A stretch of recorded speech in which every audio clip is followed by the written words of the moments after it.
Praise the lord. యేసుక్రీస్తు దివ్యనామంలో ఉదయకాల సమయంలో ప్రభుతో ప్రతిదినం అనే ఆధ్యాత్మిక కార్యక్రమాన్ని వీక్షించుచున్న దేవుని బిడ్డలైన మీ అందరికీ నా హృదయపూర్వక వందనాలు తెలియజేస్తున్నాను. ఉదయకాల సమయంలో దేవుడు ఒక విషయాన్ని జ్ఞాపకం చేయాలని ఆశపడుతున్నాడు. నీ జీవితంలో ఏది మనసుకొస్తే అది చేస్తూ, ఏది ఆలోచనలకు వస్తే అవి నీ జీవితంలో నిర్వర్తిస్తూ ముందుకెళ్ళిపోతున్నావు. అందుకే నీ జీవితంలో ప్రతి అడుగులో ఓడిపోతున్నావు లేదా అపజయం చూస్తున్నావు. నీ జీవితంలో సఫలత లేదు కానీ విఫలత ఎక్కువ ఉంది.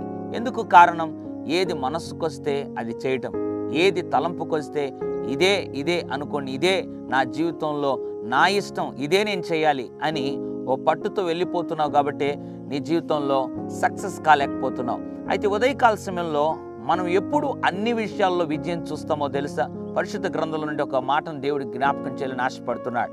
ఎఫెసీ పత్రిక 5వ అధ్యాయం 17వ వచనం.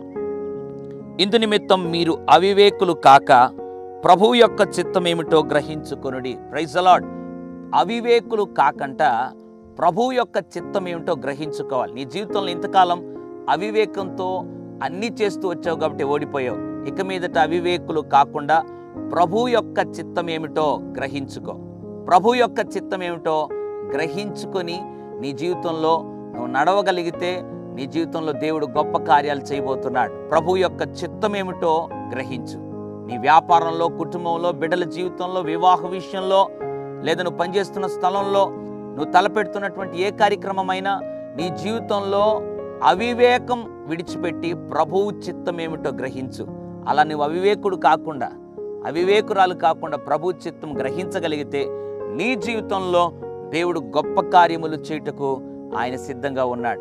పరిశుద్ధుడా, ప్రేమగల తండ్రి, నీకు స్తుతులు, స్తోత్రాలు. ఎఫెసీ పత్రిక 5:17 ప్రకారంగా అవివేకులు కాకుండా ప్రభువా మేము మీ చిత్తాన్ని గుర్తించి గ్రహించి నడిచే కృప దయచేయండి. ఎంతమంది అయితే ఉదయకాల సమయంలో నీ చిత్తము గుర్తించాలి, నీ చిత్తం గ్రహించాలని తీర్మానం తీసుకుంటున్నారో ప్రార్థనలో వారికి నీ చిత్తం బయలుపరిచి వారి స్వచిత్తమును, స్వ ఆలోచనలను ప్రభువా నాయన తలంపులన్నిటినీ ప్రభువా తండ్రి వారిని నుండి తొలగించి నీ చిత్తముతో ప్రభువా నాయన నీ చిత్తమేంటో, నీ ఆలోచన ఏంటో వారికి బయలుపరిచి నీ చిత్తములో వారిని ప్రభు నడిపించమని యేసు నామములో ప్రార్థిస్తున్నాం తండ్రి. ఆమేన్. God bless you.